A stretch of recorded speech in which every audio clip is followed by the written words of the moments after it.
Tak tahan dituduh, Najib saman pemimpin PKR. DAP tuding jari, amanah punca pembangkang berpecah.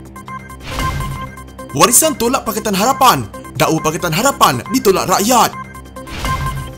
Nama Najib ada dalam senarai mangsa Jolo. Hadi pening, harap ahli UMNO akan undi PAS di Johor.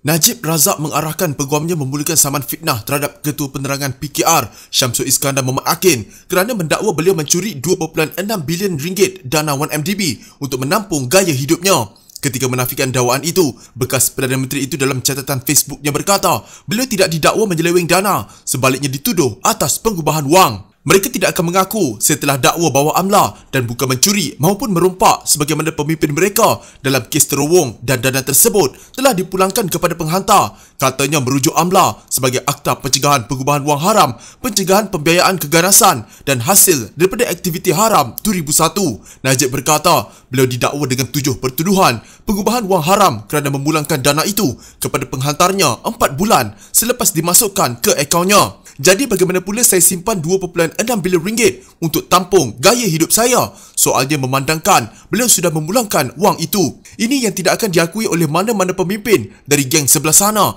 walaupun ianya merupakan bukti mahkamah, sebab mereka mahu teruskan propaganda menipu bahawa Najib kononnya curi 2.6 bilion ringgit untuk beli cincin dan beg tangan. Selain Najib, Syamsul, dia juga bekas timbalan Menteri Industri Utama, dalam hantaran di Facebooknya turut mendakwa bekas eksekutif Goldman Sachs, Tim Lesnar dan ahli perniagaan di buru pihak berkuasa Low Tech Joe menggunakan dana awam itu. Setiausaha Agong DAP Lim Guan Eng berkata timbalan Presiden Amanah Salahuddin Ayub ditugaskan untuk mengetuai perbincangan dengan parti pembangkang lain seperti Pejuang dan Warisan untuk pilihan raya negeri Johor walaupun ia terbukti tidak berjaya. Dalam sidang media, Lim berkata Salahuddin adalah antara pemimpin utama yang ditugaskan untuk mengadakan rundingan dengan parti-parti tersebut. Jadi Salahuddin antara pemimpin lain adalah konduit untuk berkomunikasi dengan parti-parti ini sebagai sebahagian daripada pendekatan kemah besar Pakatan Harapan. Namun nampaknya ia tidak membuahkan hasil, katanya. Apabila ditanya mengapa rundingan tidak berjaya, ahli Parlimen Bagan itu berkata soalan itu perlu diajukan kepada Salahuddin. Pejuang sebelum ini mengumumkan akan bertanding solo di 42 kerusi, manakala Warisan mendedahkan calonnya untuk 6 kerusi. Kedua-dua parti itu akan bertembung dengan Pakatan Harapan di beberapa kawasan. Malaysia adalah sebuah negara demokrasi dan ini bermakna sesiapa sahaja berhak bertanding walaupun mengakui wujud kebimbangan penyertaan berbilang parti pembangkang di kerusi yang sama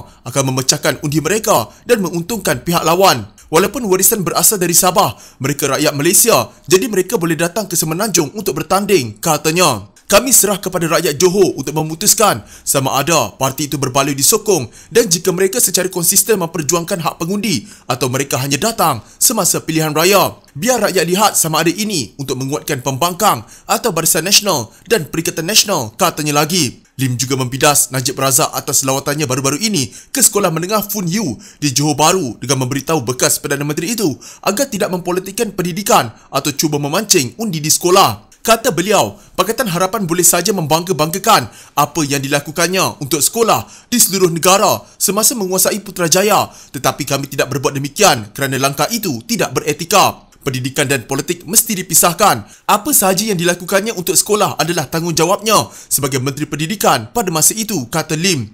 Beliau menegaskan bahawa sekolah adalah tempat pelajar memperoleh pengetahuan dan kemahiran. Selain menambah, sektor pendidikan perlu didemokrasi dan direformasikan. Najib mengunjungi sekolah menengah itu dengan jawatan pengurusan sekolah membawanya melawat sekitar premis itu. Ahli Parlimen Pekan itu juga berkata, enrolment ke sekolah vernacular Cina harus dihormati kerana ibu bapa mempunyai hak untuk memilih jenis pendidikan yang mereka mahukan untuk anak-anak. Kita dah jelaskan bahawa seperti dalam ucapan saya, kita dah bagi sokongan di Melaka kepada mereka, bagi sokongan di Sarawak kepada mereka, tapi nampaknya choice is not there. Ya, maka dengan ini kita berhadapan dengan pilihan raya di peringkat negeri Johor. Kita nak tawarkan sebagai pilihan kepada rakyat di peringkat negeri Johor. Dan saya yakin rakyat di negara ini dah muak pun banyak sangat politicking yang ada.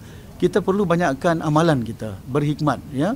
Di peringkat kawasan-kawasan yang kita akan wakili, bantuan rakyat yang perlu kita tingkatkan, ya. Parti Warisan tidak bekerjasama dengan Pakatan Harapan di pilihan raya negeri Johor kerana parti gabungan pembangkang itu telah ditolak oleh rakyat. Menurut Presiden Warisan Datuk Seri Syafiee Apdal, penolakan rakyat terhadap Pakatan Harapan amat jelas dalam dua pilihan raya negeri sebelum ini, iaitu di Sarawak dan Melaka. Kita nak lahirkan sebagai pembangkang yang bersatu di Melaka. Apa yang berlaku di Melaka, kita tidak bertanding. Kita beri sokongan kepada Pakatan Harapan. Di Sarawak begitu juga. Kita beri sokongan kepada Pakatan Harapan. Jelas rakyat menolak. Bukan lagi menjadi pilihan. Kenapa? Sebab kita telah membuat banyak janji yang kita tidak boleh penuhi. Apa yang berlaku? Banyak pertengkaran perebutan. Kenapa? Sebab mereka didorong oleh kepentingan peribadi dan kuasa sehingga tidak berupaya menunaikan janji-janji dan rakyat menentukan, kata Syafiee. Beliau berkata demikian dalam majlis pengumuman calon warisan PRN Johor. Sementara itu, Syafiee menyifatkan penyertaan warisan dalam PRN Johor sebagai detik bersejarah kepada parti itu. Ini kerana buat pertama kali parti yang lahir di Sabah berupaya bertapak di semenanjung Malaysia. Katanya walaupun warisan hanya parti kecil yang diibaratkan sebagai nyamuk oleh pihak lawan, namun parti menyumbang kepada kejatuhan UMNO dan Barisan Nasional pada pilihan raya umum ke-14. Parti Warisan dilahirkan di Sabah dianggap sebagai nyamuk yang kecil. Nyamuk yang kecil tapi mereka lupa nyamuk ini yang kecil boleh menggigit. Orang jadi malaria, ada yang mati. Di semenanjung kita berupaya mengubah landscape politik. Kita menyumbang kepada kejatuhan Barisan Nasional pada PRU14 yang berhadapan dengan dua masalah besar, 1MDB dan GST, katanya. Syafiee amat berharap warisan akan mendapat sambutan di semenanjung dengan permulaannya pada PRN Johor. Menurutnya, menerusi calon yang bertanding akan mengeratkan sayang antara semenanjung dengan pengundi di Sabah dan Sarawak. Warisan meletakkan 6 calon pada PRN Johor. Mereka bertanding di Dewan Undangan Negeri, Pekan Nanas, Bekok, Mahkota, Johor Raya, Bukit Batu dan Permas. Bekas pengerusi Goldman Sachs Asia Selatan, Tim Lesner, memberi keterangan di mahkamah bahawa dia pernah melihat Jolo merangka senarai sasaran rakyat Malaysia dan Emiriah Arab Bersatu yang perlu mereka rasuah. Dia bagaimanapun tidak memaklumkan kepada mahkamah jika rasuah itu benar-benar dibayar. Lesner berkata dia berjumpa dengan Jolo di bahagian Mayfair di London pada 2012 berhubung perjanjian untuk Goldman Sachs mengumpul dana 1.75 bilion American dollar untuk 1MDB yang memerlukan penjamin luar. Dalam pertemuan itu, Jolo melukis beberapa kotak di atas sekeping kertas. Di satu bahagian adalah senarai pegawai Malaysia dan satu lagi pula senarai pegawai UAE, kata Lesner. Jolo kata bayaran mestilah sama dan dipercayai atau dianggap sama. Dalam fikiran saya, itu bermakna kedua-dua pihak perlu dapat 100 juta American dollar. Saya tidak boleh kata saya terkejut, kata Lesner menurut Bloomberg. Menurut laporan Bloomberg, Lesner memberi keterangan bahawa senarai itu termasuk Najib Razak, Perdana Menteri Malaysia ketika itu, dan Timbalan Perdana Menteri UAE semasa itu, Sheikh Mansour Zaid Al Nahyan. Kerajaan UAE tidak menjawab permintaan Bloomberg untuk mendapatkan ulasan. Portal Malaysia kini sedang mendapatkan komen daripada pejabat Najib. Lesner memaklumkan kepada mahkamah bahawa Jolo berkata Sheikh tidak akan bangun dari katilnya dengan bayaran kurang daripada 100 juta American dollar. Selepas pertemuan itu, menurut Lesner, dia dan pegawai bawahnya, Roger Ng, bersetuju untuk tidak menyebut mengenai sogokan itu kepada sesiapa di luar mesyuarat tersebut. Sogokan perlu dibayar untuk menjadikannya kenyataan, katanya. Tetapi, kami sentiasa tutup mulut. Tiada petunjuk dalam laporan Bloomberg bahawa Lesner mengesahkan bahawa sogokan telah diberikan. Lesner ialah saksi utama pihak pendakwaan dalam perbicaraan terhadap Ng, seorang warga Malaysia yang didakwa melanggar undang-undang anti rasuah dan pengubahan wang haram Amerika Syarikat. Pada 2020, Lesner mengaku bersalah atas pertuduhan serupa dan didenda 44 juta American dollar. Bond 1.75 bilion American dollar itu dikeluarkan pada 19 Oktober 2012 untuk 1MDB memperoleh aset loji jana kuasa seperti bond lain yang diperoleh 1MDB. Hasil itu dipercayai telah diselewengkan.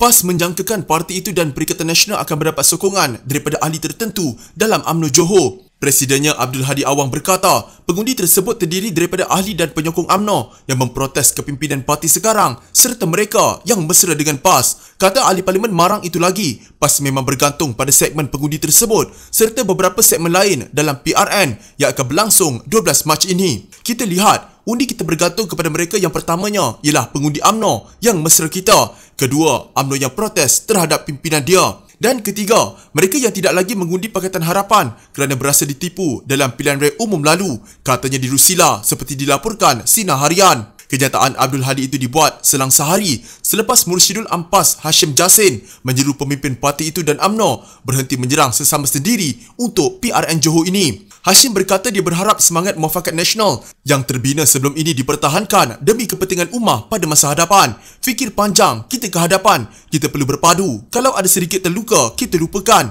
katanya kepada Portal Malaysia Kini. Di Johor, Perikatan Nasional bertanding di kesemua 56 kerusi dengan bersatu meletak calon di 33 kerusi, PAS 15 kerusi dan Gerakan 8 kerusi. UMNO pula bertanding di 37 kerusi, manakala baki kerusi ditandingi komponen Barisan Nasional iaitu MCA 15 kerusi dan MIC 4. Abdul Hadi berkata dia berpuas hati dengan pembahagian kerusi di Johor dan dapat melihat momentum sokongan lebih berpihak kepada Perikatan Nasional berdasarkan peningkatan undi dicatat gabungan itu dalam PRN Sabah, Melaka dan Sarawak. Kita harap momentum di Johor pun sama. Kita usaha seberapa banyak untuk menang. Walaupun begitu, kata Abdul Hadi, PAS tidak pernah menutup ruang kerjasama dengan UMNO meskipun wujud perbezaan pendapat antara mereka, bahkan berharap kerjasama yang terjalin terus utuh, katanya. Tambah beliau, dalam politik tidak ada hal yang mustahil jika sesuatu yang tidak dijangka berlaku. Kata Abdul Hadi, dia memberikan bayangan yang PAS sudah bersedia dengan rancangan alternatif. Kita kerjasama dengan orang yang boleh kita kerjasama, iaitu kerjasama yang adil,